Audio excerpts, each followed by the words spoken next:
21वीं सदी का यह समय पूरी दुनिया को नई दिशा दिखाने वाला और नई दिशा देने वाला एक महत्वपूर्ण समय है।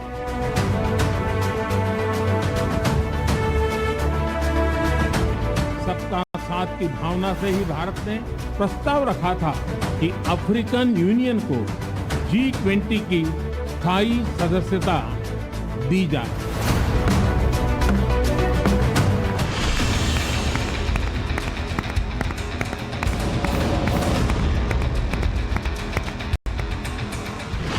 अफ्रीका को भविष्य का ग्लोबल पावर हाउस बनाने की यात्रा में भारत एक विश्वसनीय साझेदार है।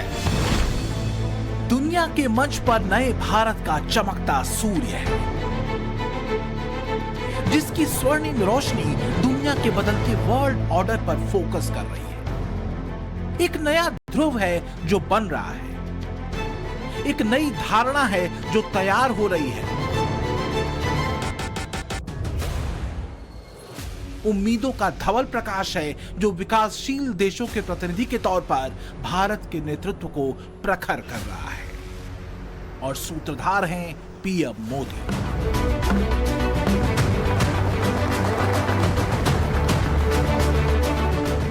सबका साथ की भावना से ही भारत ने प्रस्ताव रखा था कि अफ्रीकन यूनियन को G20 की स्थायी सदस्यता दी जाए।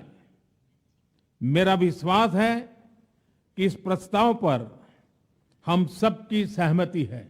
आप सबकी सहमति से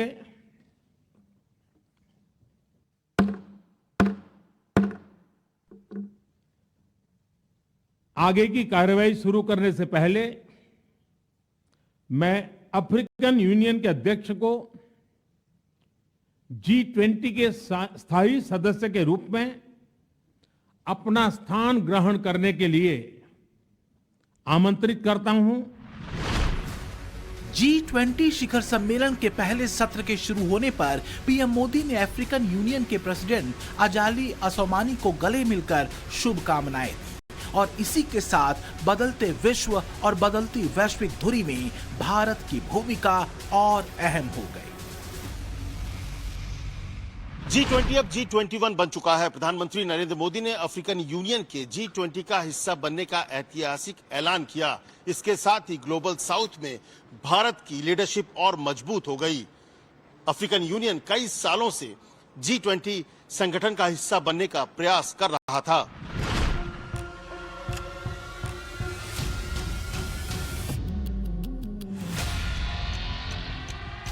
सबका साथ, सबका विकास और सबका विश्वास के मंत्र पर कसी मोदी नीति दुनिया में भारत केंद्रित व्यवस्था का एक नया वर्ल्ड ऑर्डर गढ़ रही है।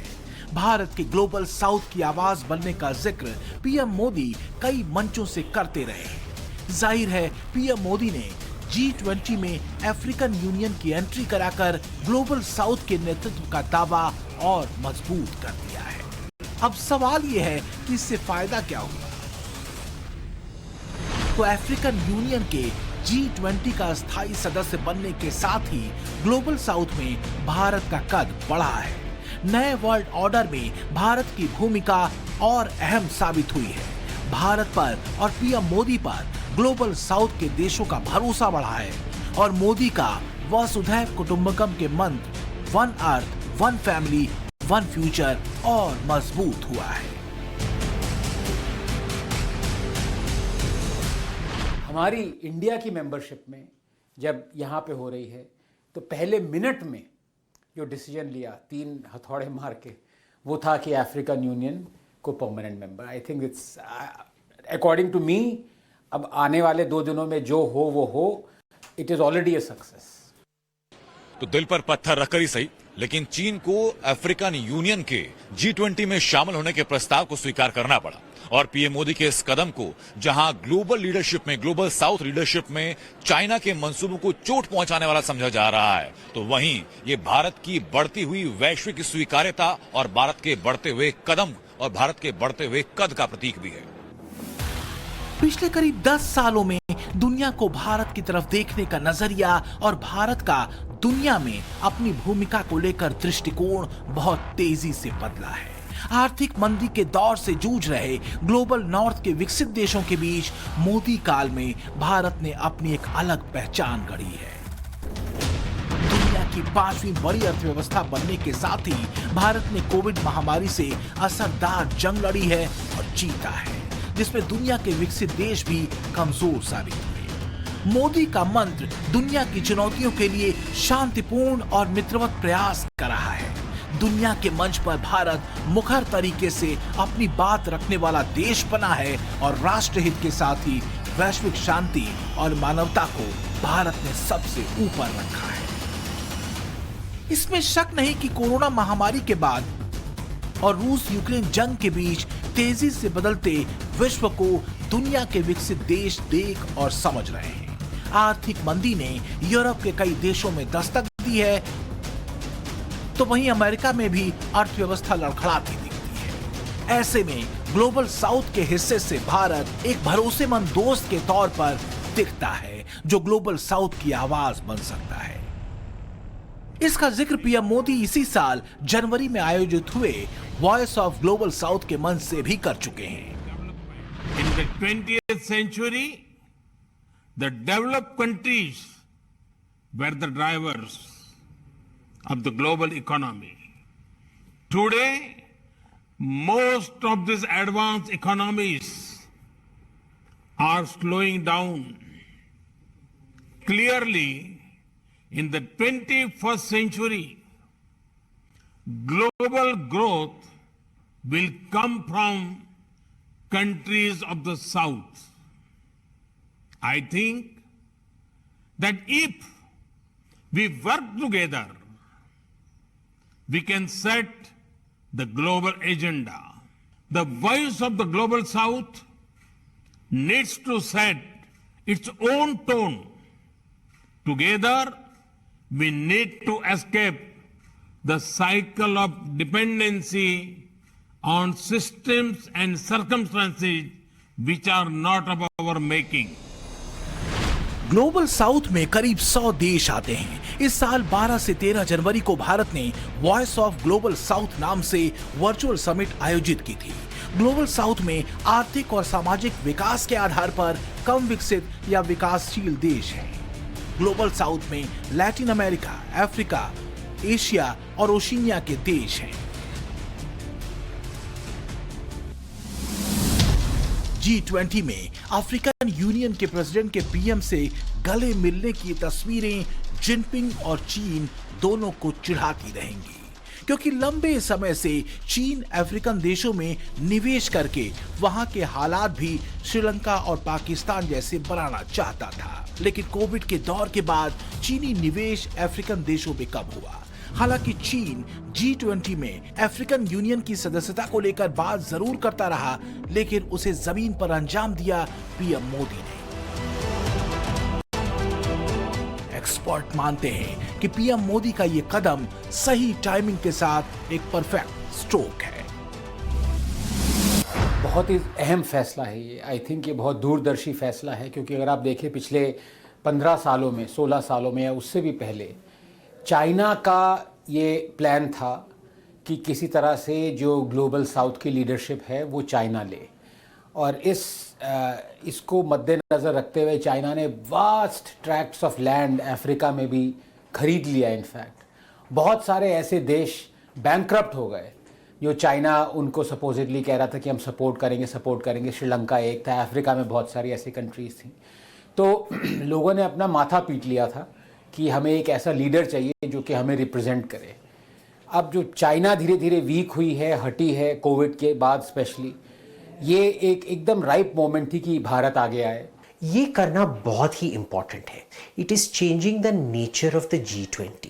ये बस अमीर लोग और उनके एनेबलर्स का क्लब नहीं बन रहा है, ये एक एक्चुअल में इंक्लूसिव कोऑपरेटिव क्लब बन रहा है, और उसको बनाने में हिंदुस्तान का सबसे महत्वपूर्ण कंट्रीब्यूशन रहा है। क्योंकि देखिए, चीन बस अपना ही सोचता है और किसी का तो सोचता है नहीं, तो दूसरे लोगों का किसी को तो अपना मुंह खोलना चाहिए G20 में, और वो काम हिंदुस्तान कर रहा है।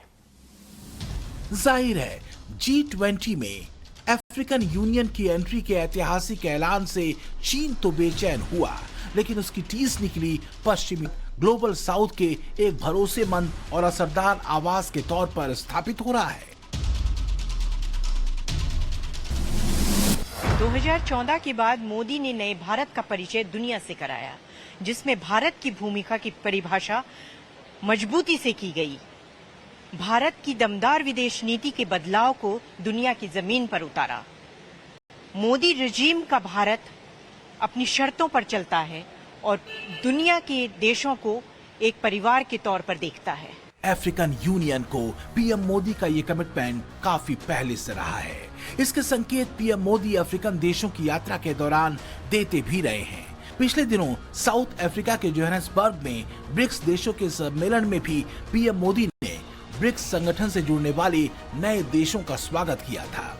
वैसे ग्लोबल साउथ और ग्लोबल नॉर्थ का इस्तेमाल सामाजिक, आर्थिक और राजनीतिक आधार पर दुनिया के देशों का बंटवारा करने के लिए किया जाता है। हमने ब्रिक्स की 15वीं वर्षगांठ पर इसका विस्तार करने का महत्वपूर्ण फैसला लिया है।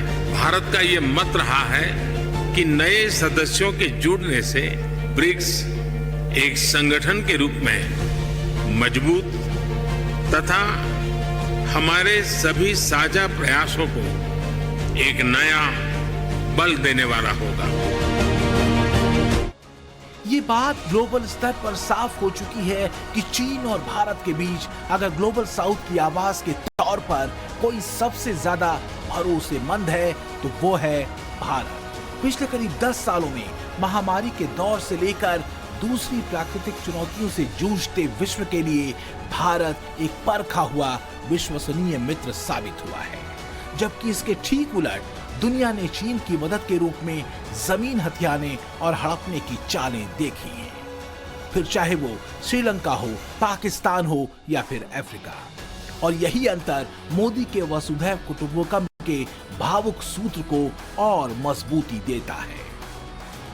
भारत की अफ्रीका में मौजूदगी चीन से पहले की है, लेकिन भारत की मौजूदगी वहां सिर्फ निवेश करने या वहां के संसाधनों के दोहन के लिए नहीं है, जबकि चीन वहां अपने कारोबारी लक्ष्यों के लिए है। चीन अफ्रीका में निवेश कर रहा है और चीन की नजर वहां के एनर्जी स्रोतों पर है। हिंदुस्तान एक स्टेटस को देश है। स्टेटस को माने कि हम ये नहीं बोलते हैं कि भाई इसको तोड़ो उसको तोड़ो, ये नहीं। चीन क्या करते रहता है कि वो हर चीज को तोड़ के खुद अपना राज्य करना चाहता है। हिंदुस्तान क्या बोल रहा है, नहीं, हम किसी चीज को तोड़ना नहीं चाहते हैं, पर आप हमको भी अंदर आने दो, बात करने दो और हमको भी निर्णय लेने दो। तो इस वजह से काफी सारा हिंदुस्तान पे विश्वास बढ़ा है। पीएम मोदी ग्लोबल साउथ की वो आवाज बने हैं जिस पर पश्चिम को भी भरोसा है और ग्लोबल साउथ के देशों को भी। इसकी सबसे बड़ी वजह रही है मोदी का मानव धर्म को केंद्र में रखकर सबके साथ सबके विकास की बात। जाहिर है अगर ग्लोबल साउथ देशों की आवाजें धारदार तरीके से विश्व मंच पर रखी जाती हैं तो बहुत सारे ऐसे मुद्दे हैं जो अब तक अनसुने रह गए हैं, उन्हें भी न सिर्फ सुना जाएगा बल्कि उस पर डिमांड भी रखी जाएगी। आने वाले दिनों में मुझे लगता है सालों में हम सिर्फ रिप्रेजेंट ही नहीं करेंगे, हम वेस्ट से हमें आंसर्स डिमांड करने हैं, हमें एक्शन डिमांड करना है। और दो चीज़ों में जो हम एक्शन डिमांड करेंगे वो एक एनर्जी में, हमें अपना कार्बन फुटप्रिंट रिड्यूस करना है, लेकिन हम डेवलपिंग कंट्रीज़ हैं, हम कर रहे हैं, आप भी आगे, अगर हम एक कदम आगे बढ़ा रहे हैं आप 5 कदम आगे बढ़ाइए। जो ग्रीन एमिशंस पर कैपिटा है पोल्यूशन का, अमेरिका का 20 टन है ग्रीन हाउस एमिशंस, हमारा 2 टन है, फिर भी हम उतना कर रहे हैं जितना अमेरिका से बल्कि ज़्यादा ही कर रहे हैं। तो ये एक सिचुएशन पार्टिसिपेशन की नहीं है, ये एक पावर की सिचुएशन है जो इंडिया आगे आके है। अफ्रीकन यूनियन में कुल 55 देश हैं। यूनियन की G20 में एंट्री का सीधा श्रेय पीएम मोदी को जाता है। जाहिर इतिहास में भी ये दर्ज हो चुका है। अब बात आगे की है, क्योंकि ग्लोबल साउथ के नेतृत्व को लेकर मोदी वो किरदार हैं जो पूरब से पश्चिम तक बेहद असरदार हैं। Bureau report, times now, Navbharat.